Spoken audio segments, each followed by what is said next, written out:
Bismillahirrahmanirrahim.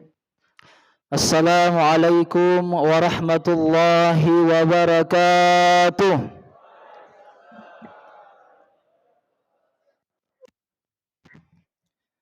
Alhamdulillahilladzi hadana lihadza wa ma kunna linahtadiya laula an hadanallah.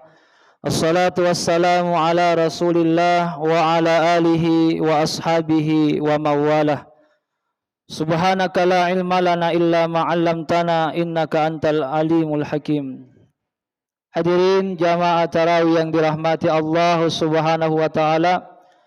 Alhamdulillah Allah Subhanahu wa taala sampai detik ini membanjirkan begitu banyak nikmatnya pada kita semua, dan nikmat yang paling terbesar ma anzalallahu minas sama ilal ardi at-taufiq. Kata ulama kita, nikmat yang paling terbesar yang Allah turunkan dari langit ke bumi itu adalah taufik. Taufik itu kesesuaian maunya kita dengan apa yang diridhoi oleh Allah Subhanahu wa taala. Niat kita tadi mau pergi tarawih, bahkan kemarin kita sudah berniat saya masih mau ke sini, ternyata alhamdulillah kita ke sini lagi. Itu artinya taufik Allah Subhanahu wa taala. Salawat serta salam mari senantiasa tercurahkan keharibaan junjungan kita Nabi besar Muhammad sallallahu alaihi wasallam. Hadirin rahimakumullah, kembali kami mengungkap tentang karakteristik keempat orang yang bertakwa, ialah as-sadiqun, orang-orang yang jujur. Orang-orang yang jujur dalam artian mereka yang menjaga lisannya, mereka yang selalu betul-betul mengontrol apa yang mau dikatakan dan di mana dikatakan.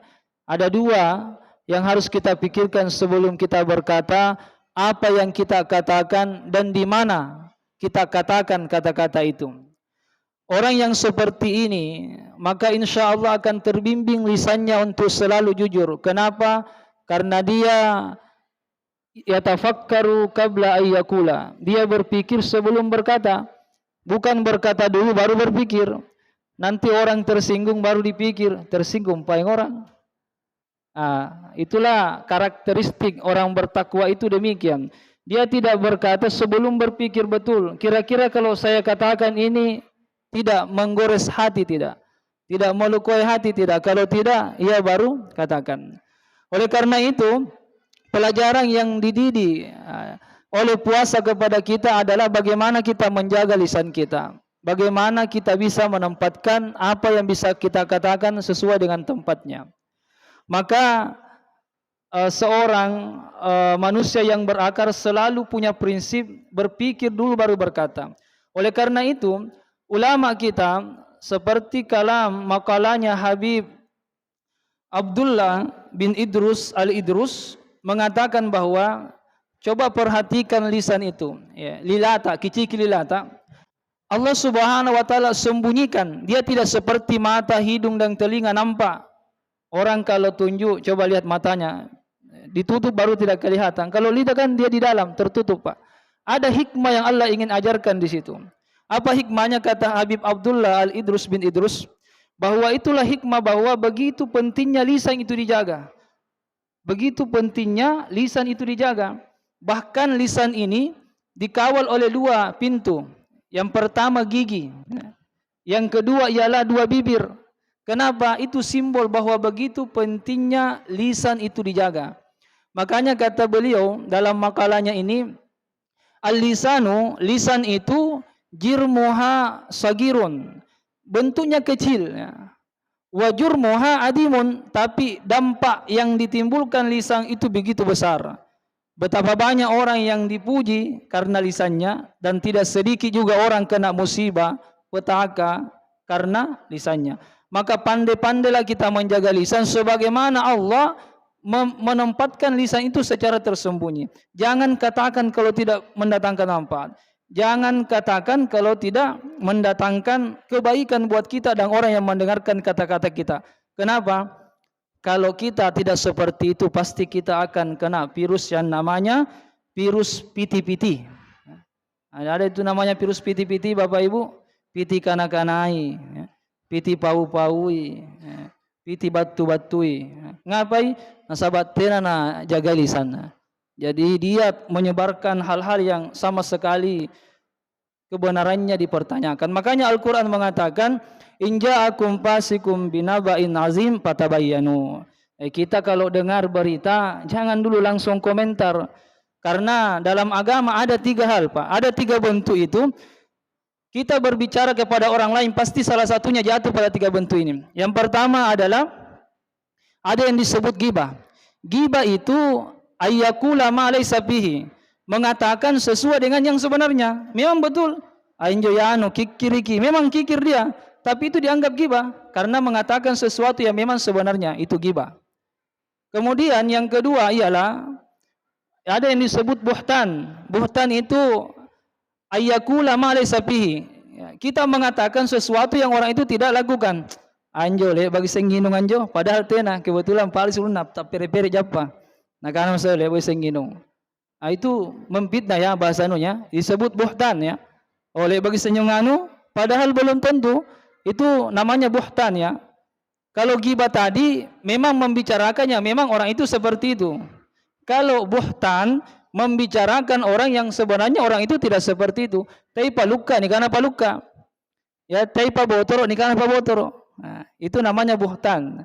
Kemudian yang ketiga ada namanya ifkun, hal hadisul ifku, membicarakan sesuatu yang kita sendiri tidak lihat, hanya disampaikan orang lain. Kebetulan ada teman yang menyampaikan itu si anu begini. Baru kita cara menyampaikannya seakan-akan melihat langsung, lebih pandai daripada yang menyampaikan tadi. Ini yang banyak, ini yang begini nih. Tidak tahu masalah tapi piti-piti. Akhirnya ini sekarang ada namanya hoax, Pak. Ini hoax kuadrat yang seperti ini modelnya ini. Hoax kuadrat ya. Dia hanya mendengar dari orang lain tapi dia bercerita seakan-akan lebih dari itu ya. Si meter ajari 2 meter. Ini yang seperti ini. Jadi hati-hati berbicara, karena kalau kita membicarakan orang lain pasti salah satunya jatuh di sini. Kalau bukan itu ghibah pasti buhtan. Kalau bukan buhtan pasti ifku namanya, ifku. Maka begitu pentingnya kita jaga lisan, makanya puasa mendidik kita, dan itulah karakteristik orang bertakwa yang keempat. Orang bertakwa itu siddiqun, jujur. Artinya apa? Dia betul-betul menata lisannya, apa yang dia bisa katakan. Makanya kalau ada orang sabar, Pak, sabar kianata, syukur kita, karena dia tidak banyak ngomong itu. Nah, ulama mengatakan jahlu kali gairika nisfus salama. Masa bodohmu kepada orang lain itu setengah keselamatanmu. Saya ulangi, masa bodohmu kepada orang lain setengah keselamatanmu. Kan ada orang ya, sedikit-sedikit komentari orang, padahal tidak mau tahu tentang orang itu setengah dari keselamatan kita, kata ulama. Makanya kita harus punya filter, harus punya saringan. Apa yang harus kita katakan, apa yang harus tidak kita katakan. Kalau kita katakan tidak, kira-kira datang tidak manfaat. Kalau tidak, jangan. Ya, jangan. Makanya hadirin rahimakumullah, Rasulullah sallallahu alaihi wasallam mengingatkan kita dalam hadisnya, ya, idza aratta, kalau engkau mau antakula atau anta'mala syai'an fatadabbar akibatahu. Kalau engkau ingin lakukan sesuatu, katakan sesuatu, maka pikir-pikir dulu akibatnya. Fa in khairan pamda, kalau baik lanjutkan, wa illam faskut. Kalau tidak baik jangan lanjutkan. Kenapa? Ini masalah kata-kata ya. Artinya kata-kata ini bermanfaat tidak? Ada tidak pahalanya? Kalau tidak jangan lanjutkan. Kalau berpahala lanjutkan, kalau tidak jangan. Hadirin rahimakumullah. Ada satu kisah dari Luqmanul Hakim ya. Luqmanul Hakim ini punya seorang tuan. Beliau ini dafa'a ilaihi syatan. Ini Luqmanul Hakim membawakan rajanya seekor kambing. Lalu kambing ini kata rajanya, "Fazbihha, sembeli itu untukku. Fa'atini khairan bi'at yabi ma fiha." Berikan aku bagian terbaik dari kambing itu. Lalu Luqmanul Hakim menyembeli kambing itu. Nakire kinjo bembea. Baru raja itu dikasih bagian terbaik, yang dibawa adalah hatinya dengan lisannya kambing itu. Kemudian wa marra ba'da ayyam, beberapa hari kemudian si Luqmanul Hakim kembali membawakan raja ini seekor kambing. Lalu raja ini kembali mengatakan, izbah, sembeli kambing itu untukku, izbali, Fatini bi akhbasi ma fiha, berikan aku bagian yang terburuk dari kambing itu. Ya kami nang yang paling jelek dari kambing itu. Lalu Luqmanul Hakim setelah menyembeli kambing itu, dia bawa kembali hati dengan lisannya. Ini raja heran. Ini Luqmanul Hakim kok begini? Saya minta bagian terbaik yang dibawa hati dengan lisannya. Saya minta bagian terburuk juga yang dibawa hati dengan lisannya. Tanda tanya dalam hati raja. Fasa'alahu anzalik. Lalu raja ini bertanya, ya Luqmanul Hakim, kenapa engkau begini? Saya minta bagian terbaik, kau datang bawa hati dengan lisannya. Saya minta bagian terburuk dari kambing itu, kau juga datang bawa hati dan lisannya. Apa jawaban Luqmanul Hakim?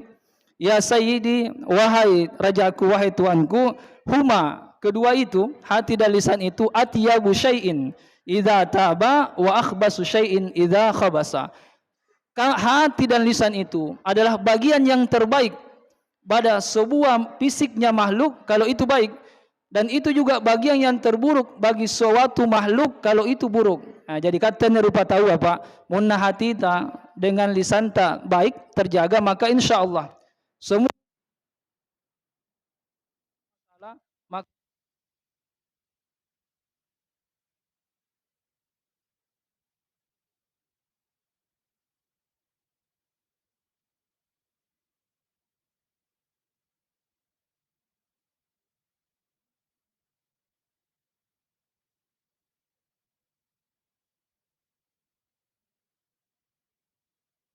karakter orang orang beriman. Ingat hadis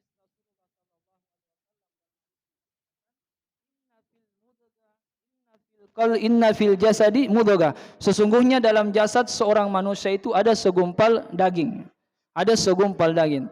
Idza salahat salaha kullu jasadihi. Kalau daging itu baik,